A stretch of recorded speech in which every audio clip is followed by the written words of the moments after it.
আমাদের মধ্যে ক্রিকেটের ক্রেজ বর্তমান সময় সবচেয়ে বেশি। আর যখন আইপিএল এর সিজন আসে, এই 2 মাস ক্রিকেটের মহা উৎসব। কিন্তু কখনো কি ভেবে দেখেছেন এই টিমগুলি আর্নিং করে কিভাবে? পরপর কয়েক বছর আইপিএল ফাইনাল না জিতেও একই টিম কিভাবে পরের বছর মাঠে নামে? বা যেখানে আইপিএল এর উইনার টিমকে উইনিং প্রাইজ মানে মাত্র 20 কোটি টাকা দেওয়া হয়, সেখানে কোনো ইন্ডিভিজুয়াল প্লেয়ারকে অকশনে 24.75 কোটি টাকা কিভাবে দেওয়া হয়? তাহলে চলুন আজকের ভিডিওতে আইপিএল এর এই বিজনেস মডেল সম্পর্কে কিছু জানি।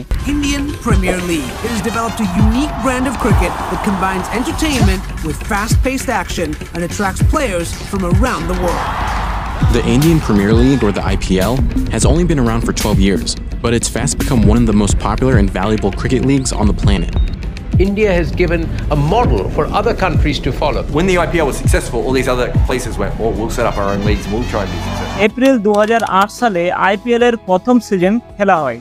আর তখন থেকে আজ পর্যন্ত আইপিএল এর গভর্নিং বডি হলো বিসিসিআই। এই বিসিসিআই পুরো আইপিএল অর্গানাইজ করে থাকে। বিসিসিআই ছাড়াও আরো মেন 3টি কম্পোনেন্ট হলো, নাম্বার 1 ব্রডকাস্টার, যে চ্যানেলে আপনি আইপিএল দেখে থাকেন, যেমন star sports, Jio TV. Number 2 IPL team, যা ওন করা হয় কোম্পানি বা কোনো ইন্ডিভিজুয়াল দ্বারা। নাম্বার 3 হলো স্পন্সর, যে প্রাইভেট কোম্পানিগুলি স্পন্সর করে থাকে আইপিএল ও আইপিএল টিমগুলিকে। বিসিসিআই আইপিএল এর 4 নম্বর কম্পোনেন্ট, যা আইপিএল এর গভর্নিং বডি। এর মেন সোর্স অফ রেভিনিউ হলো, প্রথম হলো স্পন্সর।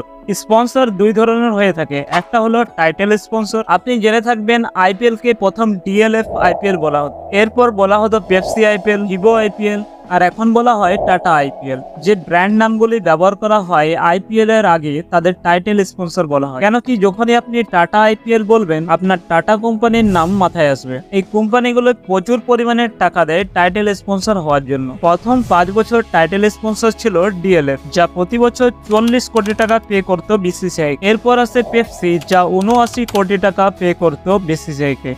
এরপর আসে ভিভো এবং প্রচুর টাকা স্পেন্ড করে। 2016-17-তে 100 কোটি প্রতি বছর এবং 2018-19-এ 440 কোটি প্রতি বছর ভিভো পে করে বিসিসিআই।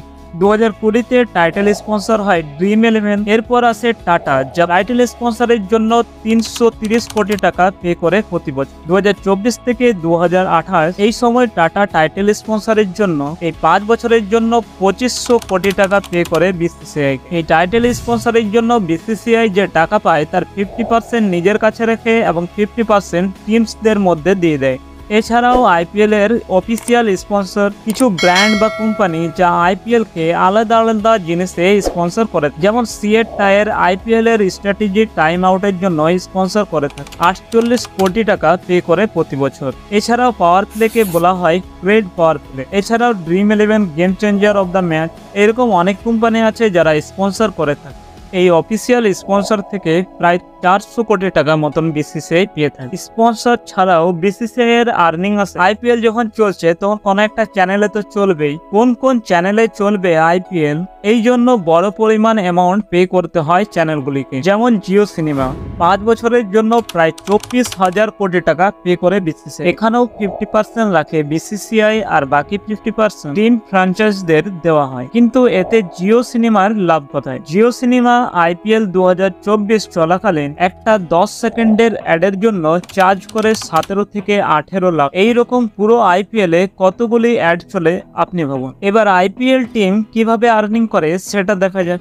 একটি আইপিএল টিম কেনা হয় প্রাইভেট কোম্পানি বা ইন্ডিভিজুয়াল দ্বারা। সেলিব্রিটি হতে পারে বা বড় বিজনেসম্যান, তারা এই আইপিএল টিমগুলি কেনে। আইপিএল টিমের অকশনের পর আরো অনেক দিক থেকে খরচ করতে হয় তাদের, যেমন ট্রান্সপোর্ট, হোটেল, ট্রেনিং, এই সকল খরচ আইপিএল টিম ওনারকেই করতে হয়। একটা টিমের ওপর প্রায় টোটাল খরচ হয় 300 কোটি টাকারও বেশি। এই হিউজ অ্যামাউন্টের কিছু অংশ আসে বিসিসিআই থেকে আর বাকি টাকা আসে স্পন্সরশিপ থেকে। যেমন টিম স্পন্সর, একটা এভারেজ আইপিএল আউটফিটে প্রায় 10টি লোগো থাকে। এই সকল কোম্পানি টিমকে টাকা দেয় স্পন্সরের জন্য। যেমন 2024-এ সিএসকে জার্সিতে দেখে থাকবেন টিভিএস ইউরো গ্রিপেন লোগো। এই কোম্পানি 2022 থেকে 2024 পর্যন্ত স্পন্সরের জন্য পে করেছে 100 কোটি টাকা। এইরকম সকল স্পন্সর পে করতে হয়।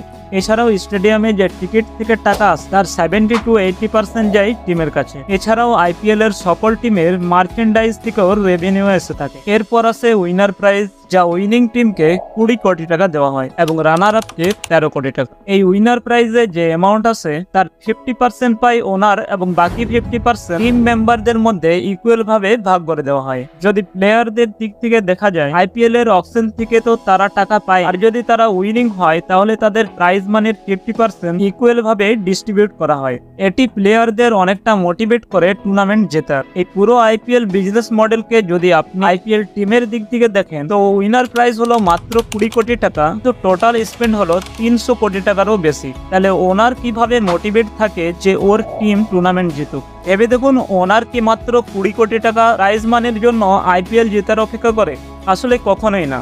আসল কারণ হলো তার টিমের ব্র্যান্ড ভ্যালু। যদি কোনো টিম জেতে তাহলে তার বেশি পাবলিসিটি হবে, বেশি বেশি লোক এই টিমকে সাপোর্ট করবে। যত বেশি টিমের ভিউয়ারশিপ আসবে তত বেশি টিমের স্পন্সরও আসবে। বেশি টাকা পে করে ব্র্যান্ড ওই টিমকে স্পন্সর করবে। একটা টিমের কাছে তার ব্র্যান্ড ভ্যালু বেশি ইম্পর্টেন্ট তার উইনিং প্রাইজ মানের থেকেও। এছাড়াও যত বড় প্লেয়ার টিমে থাকবে তার ব্র্যান্ড ভ্যালু তত বেশি হবে। যেমন সিএসকে এর MS ধোনি, RCBর বিরাট কোহলি, মুম্বাইয়ের রোহিত শর্মা। কিছুটা এইভাবেই কাজ করে আইপিএল এর বিজনেস মডেল। ভিডিওটি ভালো লাগলে অবশ্যই লাইক, শেয়ার, সাবস্ক্রাইব করবেন। আইপিএল এ আপনি কোন টিমকে সাপোর্ট করেন কমেন্ট বক্সে জানাবেন।